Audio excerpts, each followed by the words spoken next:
दोस्तों, आज हम जा रहे हैं घूमने के लिए डोसी पहाड़, जिसका ऐतिहासिक दृष्टि से बहुत महत्व है। ये जो डोसी पहाड़ है, ये सिंघाड़ा से नारनौल जाते हुए नेशनल हाईवे 11 के पास स्थित है। यहाँ से 5.5 किलोमीटर की दूरी पर है एक थाना गांव। वहाँ से हम जाते हैं तो वहाँ से है ये डोसी पहाड़ पर चढ़ने का रास्ता नज़र आता है हमें। तो यहाँ पे बना हुआ है डोसी धाम का बहुत विशाल द्वार। इस द्वार से हम देखते हैं तो आगे जाने के लिए सीढ़ियाँ हैं। इन सीढ़ियों से हम डोसी जो पहाड़ है उस पे जाएंगे। दोस्तों, ये जो नज़र आ रहा लावा जैसी आकृति है, तो ये माना जाता है कि डोसी जो पहाड़ था वो सुषुप्त ज्वालामुखी है। लेकिन माना जाता है कि यहाँ पर कई हज़ार सालों से कोई भी ज्वालामुखी विस्फोट नहीं हुआ। दोस्तों, हम चढ़ रहे हैं थाना गांव की तरफ से डोसी पहाड़ पे, और कितनी ज़बरदस्त चढ़ाई है, एकदम खड़ी चढ़ाई है। इस डोसी के पहाड़ से कई आयुर्वेद के जो रहस्य हैं वो जुड़े हुए हैं। हरियाणा में अनेक संत महात्माओं व मुनियों का यहाँ पे वास रहा है, जिसमें संत नित्यानंद हैं व सूरदास समेत अनेक महासंत यहाँ पे हुए हैं, जिन्होंने अपने महान कार्यों से जन कल्याण किया है। ऐसे एक संत हुए हैं जिनका नाम है महर्षि च्यवन ऋषि। तो महर्षि च्यवन ऋषि की यह साधना स्थल रहा है, जहाँ पे उन्होंने तपस्या की थी। कहा जाता है कि कायाकल्प नाम की औषधि थी, वह भी यहीं पे ही बनाई गई थी, और जिससे क्या होता था कि त्वचा व स्वास्थ्य के लिए बेहतर बनाने के लिए उसके काम में लिया जाता था। तो हैरानी वाली बात यह है कि राजा जो विक्रमादित्य थे, हेमचंद्र विक्रमादित्य, उन्होंने डोसी के पहाड़ के ऊपर ये 4 दीवारी बनवाई थी, ताकि इसके ऊपर जो औषधि तत्व हैं उनको सुरक्षित रखने के लिए। अब इस दरवाजे से हम चलते हैं मेन तलहटी की ओर, जहाँ पर मंदिर है। ये सामने जो मंदिर है, और एक इधर सामने जब देखते हैं, ये कुछ जो तपस्वी यहाँ पे साधु थे, उन्होंने तपस्या की, उनके यहाँ पर बने हुए हैं मंदिर, बने हुए छोटे छोटे। और सामने जो नज़र आ रहा है वो महर्षि च्यवन ऋषि का मंदिर है। गाय ने मेरे हाथ से प्रसाद खा रही है और बड़े ही शांत स्वभाव की है। तो गाय माता, यह जो सामने नज़र आ रहा है यह है च्यवन ऋषि का मुख्य मंदिर है। इसका निर्माण 1893 ईस्वी में स्टार्ट हुआ था, और जो कि जाके 1898 तक लगभग 5 साल इसका निर्माण का कार्य चला। और 1898 के अंदर इसका जो है वो शुभारंभ किया गया था इस मंदिर का।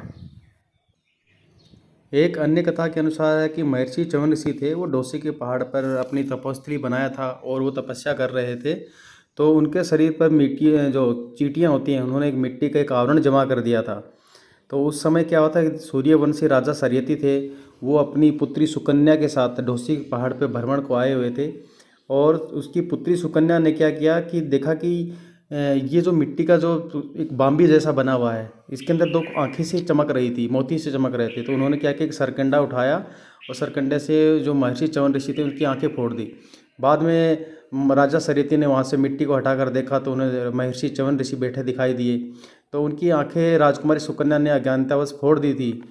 यह सच्चाई जानकर सुकन्या आत्मग्लानि से भर गई, और सुकन्या ने वही आश्रम में रहकर च्यवन ऋषि की पत्नी बनकर उनकी सेवा कर पश्चाताप करने का निर्णय किया। धारणा है कि बाद में देवता ने वैद्य अश्विनी के आशीर्वाद से महर्षि च्यवन ऋषि को युवा बना दिया था। इस आश्रम को महर्षि च्यवन ऋषि की तपोस्थली माना जाता है। मान्यता है कि इसी आश्रम से उन्होंने विश्व प्रसिद्ध औषधि च्यवनप्राश का निर्माण किया था। आश्रम में सोमवती अमावस्या को विशाल मेले का आयोजन किया जाता है, जिसमें दूर दराज से श्रद्धालु भाग लेने आते हैं। च्यवन ऋषि के आश्रम के संदर्भ में एक कथा प्रचलित है, जिसका जो वर्णन है वो धार्मिक ग्रंथों में भी मिलता है। महाभारत के मुताबिक डोसी की जो पहाड़ी है उसका नाम आर्चिक पर्वत था। तो आर्चिक का अर्थ है वेदों की रचनाओं से संबंधित समझा जाता है। इसका पुरातन काल में इस पर्वत पर अनेक संत मुनि तपस्या करते थे और वेदों की रचनाओं का पाठ करते थे, इसलिए इस पर्वत का नाम आर्चिक पर्वत कहा जाता है। कालांतर में इसे डोसी का पहाड़ कहा जाने लगा। च्यवन ऋषि के जो मंदिर है, इसमें महर्षि च्यवन ऋषि व सुकन्या व भगवान विष्णु की मूर्तियाँ भी स्थापित हैं। यह जो मंदिर है, इसके जस्ट सामने हम देखें तो एक बड़ा सा शिला है, जिसके अंदर एक गुफा जैसी आकृति बनी हुई है। ये जो पहाड़ के जो पत्थर हैं, इन पत्थरों की एक अजीब सी बनावट है। ये पत्थरों में से जगह जगह से जिनमें गुफाएं या खड्डे अपने आप हो जाते हैं, इस तरीके से आकृतियाँ सभी पहाड़ के बड़े बड़े पत्थरों में बनी हुई हैं। जो सामने जो पहाड़ नज़र आ रहा है, एक रास्ता उधर से भी आता है जो कि कुलताजपुर गांव से होके आता है। और जो सामने जो अभी नज़र आ रहे हैं, ये जो छोटी छोटी छतरियाँ सी बनी हुई हैं, ये यहाँ पे काफ़ी तपस्वी थे जिन्होंने तपस्याएं की थी, तो उनकी छतरियाँ बनी हुई हैं। सामने ये आप देखिए, जब सामने ये देख रहे हैं एक पुराना कुंड नज़र आ रहा है जिसमें बारिश का पानी इकट्ठा हो चुका है। तो ये सामने एक कुंड है और उसके सामने जिस कुंड के जो उधर की तरफ है वहाँ पे है चंद्रकूप बना हुआ है। और जो पहाड़ी के ऊपरी छोर पे जो मंदिर दिखाई देता है वहाँ पे एक माता का मंदिर है। उधर से ही जो रास्ता है वो कुलताजपुर गांव की तरफ से भी एक रास्ता आता है जो इस मंदिर में आता है। तो आप वहाँ से भी आ सकते हैं कुलताजपुर होकर, क्योंकि जो वहाँ का जो रास्ता है वो थोड़ा आसान है, उसमें चढ़ाई कम है। तो वहाँ से भी आप आ सकते हैं इस मंदिर में। ये कुंड देखिए, इस कुंड में अभी शैवाल वगैरह जमा हो चुकी हैं, इसकी शायद सफाई नहीं हुई होगी। बाकी ये बारिश का पानी यहाँ पे इकट्ठा होता है। चंद्रकूप की खास बात यह है कि ये लगभग 20 का जो पानी का लेवल है लगभग 30 फीट के आसपास होगा। और जो पानी है वो बड़ा ही साफ़ सुथरा पानी है जिसमें कोई कीड़े नहीं है और बहुत ही साफ़ सुथरा पानी, पीने लायक पानी है। बारिश के दिनों में ये जो ढोसी के पहाड़ की जो तलहटी है ये बिल्कुल हरी भरी हो जाती है। अभी भी देखिए यहाँ पे काफ़ी हरियाली है। जब बारिश के दिनों में जब यहाँ पे आप आते हो भ्रमण करने के लिए, शायद सोमवती अमावस्या को यहाँ पे एक बहुत बड़ा मेला लगता है, आप उस समय भी यहाँ पे आ सकते हो।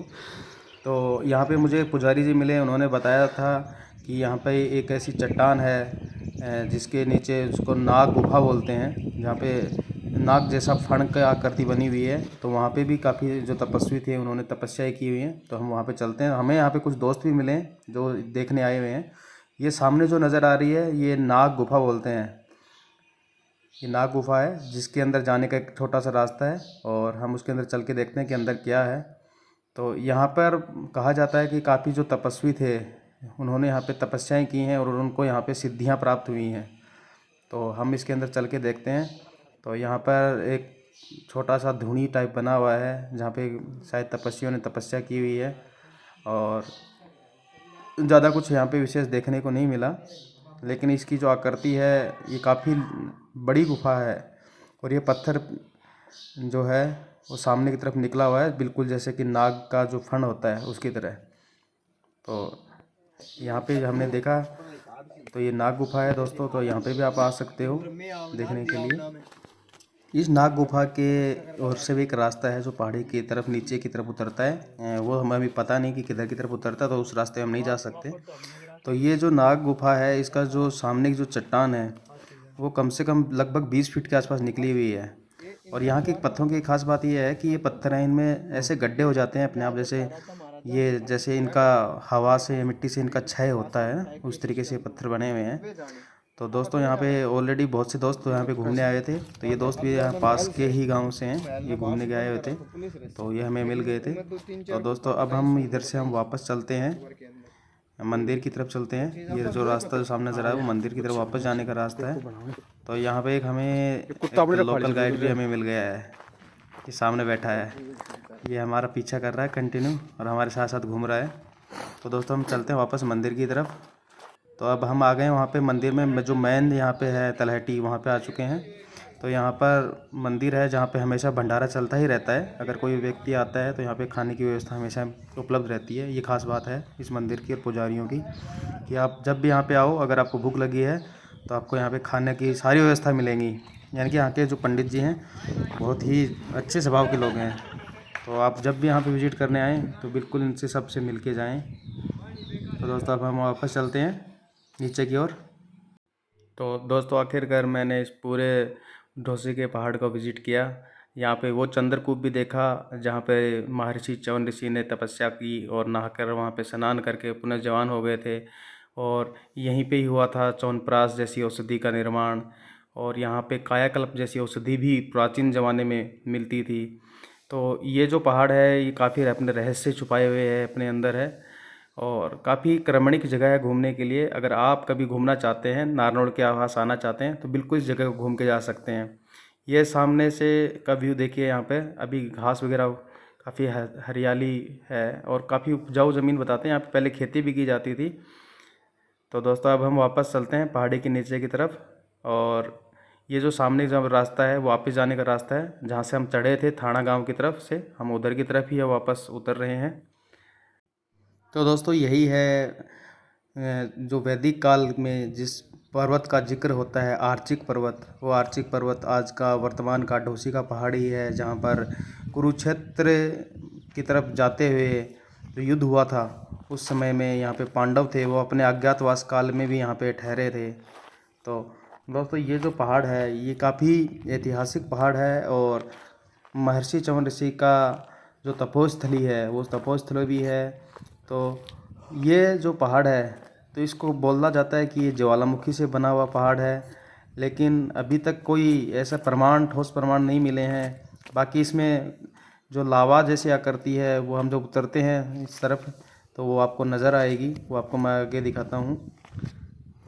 ये जो पत्थर हैं एक विशेष प्रकार के पत्थर हैं जो शायद लावा से बने हुए हैं, इसी वजह से ये इनमें जगह जगह जो देखो अजीब से छेद या गुफाएं सी हर पत्थर में बनी हुई हैं। तो दोस्तों ये है जो चार दीवारी है, जो प्राचीर है उससे एक व्यू है चारों ओर का, जिसमें दूर दूर तक जो सामने नज़र आ रहे हैं। दोस्तों ये है ढोसी के पहाड़ की ऊपर की चारों ओर बनी हुई है प्राचीर। इस प्राचीर पे हम खड़े हैं। तो दोस्तों मेरी जो कोशिश रही है कि इस वीडियो में मैक्सिमम जो इन्फॉर्मेशन थी ढोसी के पहाड़ के बारे में वो आप लोगों को दी जाए। तो दोस्तों आप मेरे छोटे से इस प्रयास को और सफल बनाने के लिए आप मेरी वीडियो को ना लाइक कीजिए और चैनल को सब्सक्राइब करें। थैंक यू दोस्तों। बाकी और भी काफ़ी जानकारी जो मैं आपको इस वीडियो में आप कंटिन्यू देखते रहें। दोस्तों ऊपर से ये सीढ़ियाँ देख के आपको अंदाज़ा लगता होगा कि जो थाना गांव की तरफ से जो चढ़ने का रास्ता है वो कितना खड़ा रास्ता है, बिल्कुल ऊपर सीधा रास्ता है। तो यहाँ से देखो सीढ़ियाँ बिल्कुल सीढ़ियाँ इतनी खड़ी हैं कि अगर आप चढ़ते हैं तो कम से कम मानिए कि आपको कम से कम रास्ते में 2 से 3 बार तो रुकना पड़ेगा, आराम करना पड़ेगा, क्योंकि मैंने लगभग इसको 3 से 4 बार में इस रास्ते को कवर किया है। तो काफ़ी ऊँची चढ़ाई है। तो दोस्तों हम नीचे की तरफ चलते वक्त देखते हैं, जो कहा जाता है कि ये जो एक सुसुप्त ज्वालामुखी है तो यहाँ पे कुछ लावा के अवशेष हैं। तो कुछ ऐसी आकृति है जो लावा, ऐसा लगता है कि जैसे लावा के पत्थर हैं, तो वो हम देखते हैं। तो दोस्तों ये सामने जो नज़र आ रहा है देखो, एक लंबा एक पत्थर टाइप नज़र आ रहा है, ऊपर तक ये जाता हुआ है। तो ये माना जाता है कि ये लावा है, जो ऊपर से बहता हुआ लावा था, जो कि बाद में ठंडा होकर जम गया था। तो यही वो लावा के अवशेष बताए जाते हैं कि ये जो पहाड़ है, इसी कारण कहा जाता है कि ये पहाड़ है, ये एक ज्वालामुखी पहाड़ है जो काफ़ी पुराना है। लेकिन यहाँ पर लगभग 2 मिलियन वर्ष तक अभी कोई ज्वालामुखी विस्फोट नहीं हुआ, इसी कारण इसको ज्वालामुखी कहना गलत होगा, इसको ज्वालामुखी नहीं मानते हैं। लेकिन ये ज्वालामुखी पहाड़ था, ऐसा कुछ कहा जाता है। तो दोस्तों अब हमारा ये पूरा कंप्लीट विजिट हो चुका है। तो दोस्तों ऐसे ही और रोमांचक वीडियो देखने के लिए मेरे चैनल को सब्सक्राइब करें, वीडियो को लाइक करें, ताकि मैं आगे भी और ऐसे वीडियो बनाता रहूं, नए नए स्थान हैं उनको डिस्कवर करता रहूं। तो आज का हमारा ढोसी के पहाड़ का भ्रमण कंप्लीट हो चुका है। थैंक यू दोस्तों।